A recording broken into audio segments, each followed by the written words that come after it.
আল্লাহ পাক কিন্তু পবিত্র কোরআন মাজিদের মধ্যে অনেক জায়গাতেই বলেছেন যে আকিমুস সালাত ওয়া আতুজ যাকাত। এখন নামাজের যে বিষয়টা, যে যাকাত তো রাষ্ট্রীয়ভাবে আদায় করার একটা বিষয়, এটার সাথে জড়িত, কিন্তু নামাজটা যে আমরা আদায় করতেছি এটা কি সামাজিক বিষয় না ব্যক্তিগত বিষয় নাকি রাষ্ট্রীয় বিষয়, এটার সাথে সম্পৃক্ত। 1 নাম্বার প্রশ্ন। 2 নাম্বার প্রশ্ন হচ্ছে যে নামাজটা যে আমরা পড়বো, বেতনভুক্ত ইমাম তার পেছনে পড়তে পারবো নাকি আমি নিজে নিজে আদায় করব? আমার নামাজ আদায়ের সিস্টেমটা একটু বলে দিলে সবচেয়ে ভালো হয়। আমি কিন্তু আকীদার আলোচনায় বলেছিলাম সামগ্রিক বিষয়টা জানার নাম আকীদা, ওভারঅল আইডিয়া, কম্প্রিহেন্সিভ কনসেপ্ট।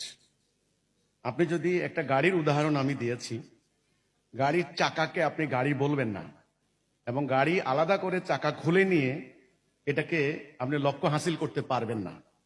চাকাটা অনিবার্য রূপে একটা গুরুত্বপূর্ণ অংশ, সমগ্র গাড়ির একটা পার্ট। এর একটা আলাদা উদ্দেশ্য আছে, এটা হলো বস্তুটাকে বহন করে নিয়ে যায়। ঠিক তেমনি ইসলামের মধ্যে আল্লাহ রাব্বুল আলামিন যে আমলের ব্যবস্থা রেখেছেন, খুব খেয়াল করেন। সালাহ একটা আমল, যাকাত আরেকটা আমল, হজ আরেকটা আমল, সওম আরেকটা আমল। এভাবে আমল বলতে বলতে অনেকগুলো আমল আছে। এটা হলো বুনিয়াদি, বেসিক।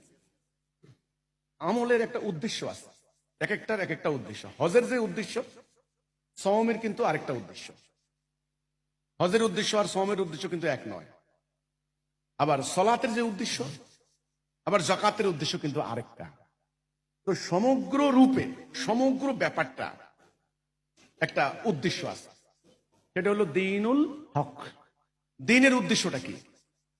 দ্বীনের উদ্দেশ্যটা হচ্ছে এটাকে প্রতিষ্ঠা করে মানব জীবনে শান্তি প্রতিষ্ঠা করা।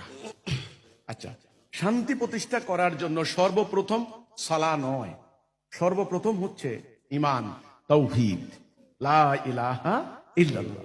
আল্লাহর বিধান ছাড়া কারো হুকুম বিধান মানি না, এই কথার উপরে আগে ঐক্যবদ্ধ হওয়া।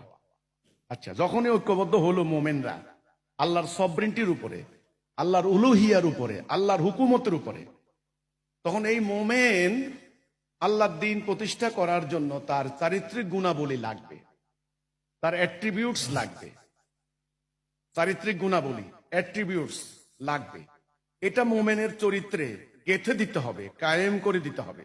এটার নাম হলো আকিম, কায়েম করা, কায়েম করা, প্রতিষ্ঠিত করা। মোমেনের আল্লাহকে বিজয়ী করার জন্য কি কি গুণাবলী লাগবে? ধরেন 1 নাম্বার ঐক্য লাগবে। ঐক্যবদ্ধ শিক্ষা দিতে হবে মোমেনকে, ডিসিপ্লিন শিক্ষা দিতে হবে, নেতার আনুগত্য করার